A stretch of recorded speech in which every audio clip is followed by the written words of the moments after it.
all kinds of tools, and they figure out, okay, you were in this spot. It could only have gone so far. Right. Whatever. So he says, as soon as I saw her, I said, I don't want to discourage you. We have a better than 80% return on finding the ring. We normally can find the ring back as long as we know where they were. Miller and her husband have been together for 10 years, and he had just upgraded her diamond 2 months ago, before the trip. And so then she says, quote, all I can do is just pray. Because the only way we're going to be able to find this is by the grace of God. The only way we're going to be able to find this is by the grace of God. She's only saying this today because they found it and she prayed. If they didn't find it at all and this was a news story, she wouldn't be going, I prayed and it didn't happen. Of course. She could have flipped the coin. Think about how many people are being raped, shot in the face, taken advantage of, that are praying to God, and he's not listening. Quote, I really give God the credit for finding it, along with all the other people who right, along with the machinery and the metal detectors that actually did the work. I said, her quote, I said, God, I know it's just a ring, but it means a lot to me. That really carried me through. It's great. Unbelievable. I hope she gets hit by a bus tomorrow. Rips that finger off that holds the ring. Oh my God! So fucking Jesus. So it says, luckily for Miller, a young man and his mother who run the rock climbing wall attraction next to the corn pit had a metal detector on site.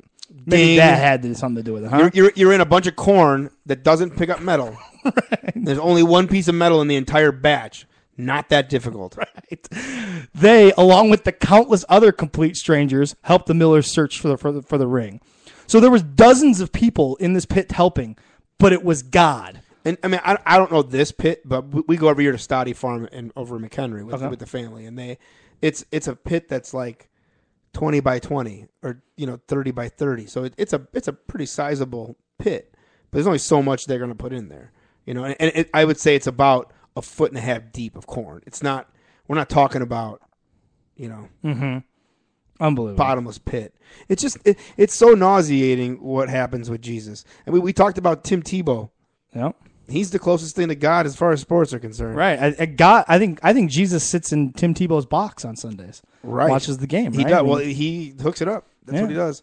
And he prayed to win on the 666 episode of Monday Night Football, and he didn't win. It wasn't even close. Yeah. He did actually complete a pass this week, though. So what?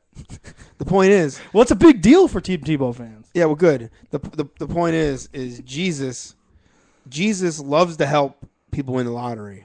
Right. He loves to help people find rings, but he has no time for the war in Iraq. Right.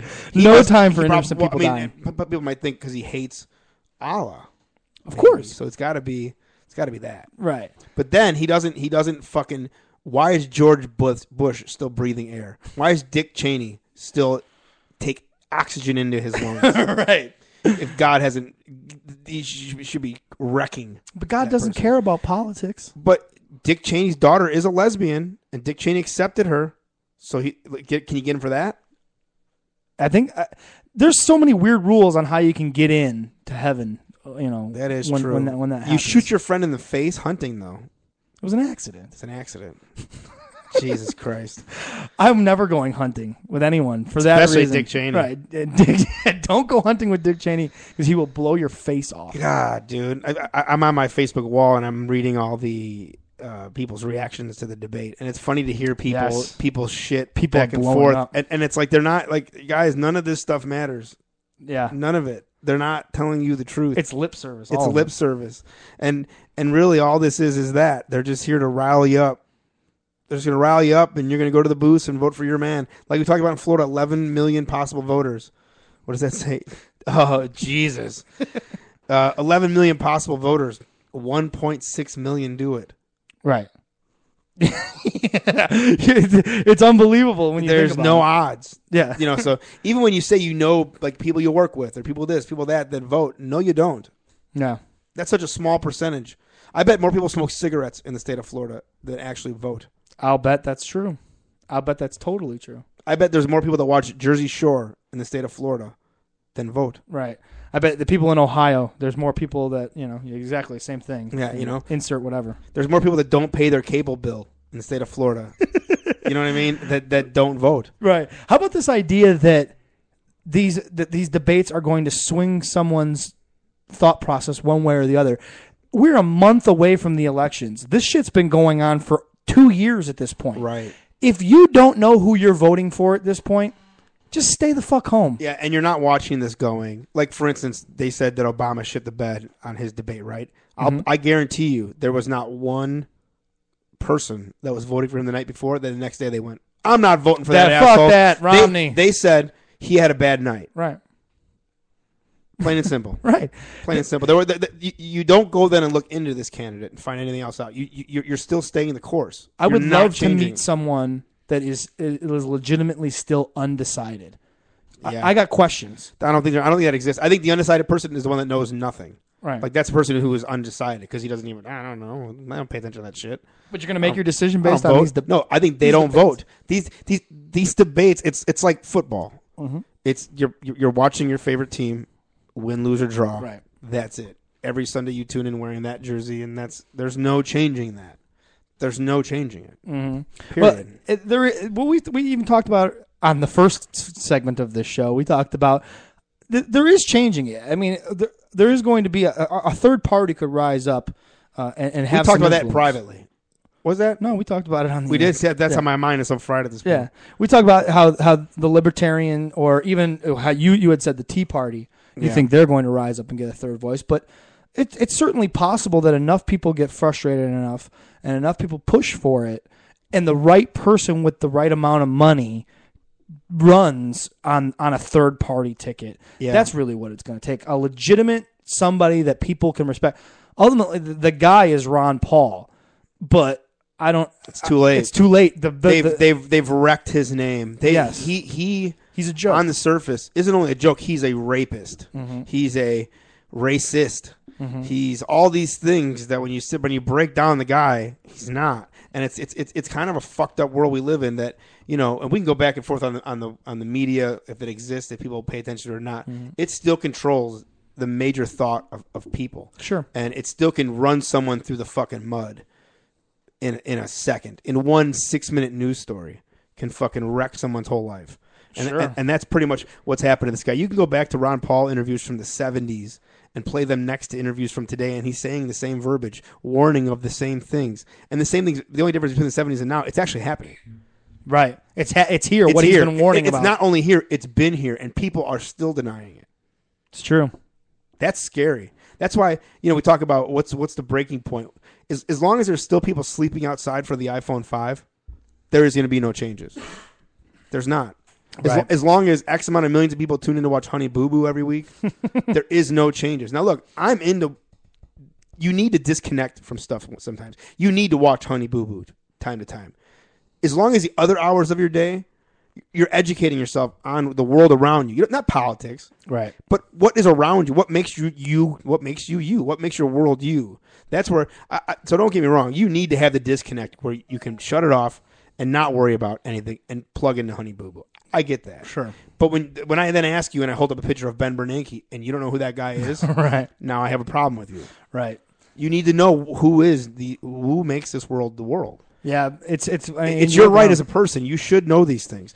And the problem is we've been raised in the world we live in to not know these things, to look over here. And that's the biggest fault of us as Americans, us as a civilization at this point. Look over here. Look at the shiny keys. Don't look over here. We're doing shit. Go play inside. It's like dad smoking. You catch dad smoking a joint out with his friends, and he shushes you away, and mom comes and grabs you. That's the world we live in. Go watch Honey Boo Boo for the 19th time. Yes, Honey Boo Boo. I can't. I tried again to watch it. I just did. You? I can't do it. I won't watch it out of spite. Like I explained on another show. Like if I get into the fad late, I won't watch it. Sure, I just won't. I'm the same way. Yeah. So she's there's something about. You're right. Here's what it is for me. I'm watching a retarded little girl. That's not retarded. But she is. No. Her IQ is of a retarded person, but she's not retarded. Ugh. Think about it. Are we sure that she's not legitimately learning disabled? I can't. I think she's. That's what I'm thinking. In the strict sense of the word, I think she is she's retarded development. Well, she is, but meaning like Gary the retard's retarded. This girl's not retarded. Her IQ is one of a retard, but she's not retarded. She doesn't slur speech. She doesn't. She doesn't do that. But when you see her, that's the impression I get. Is that she does remind me of Gary the retard. She doesn't look like a waterhead. She doesn't look retarded. So retards look retarded. She's got. By the way, have you ever seen retard porn? No. Where do you find that? I have never seen it. They were talking about on this radio show I listened to, and they were going. I'm looking up on my iPad right now. They were going to they do thoughts of the day, and it's just to stir up conversation. And someone posted they have like a similar setup where they have a main TV that they put shit on. Okay. And the one guy on the show, Rick, throws it up, and everybody was excited. And let's see some retard porn. And they put the photo. It was just photos. There was no video. And they put the photo up, and they're like, all right, take it down.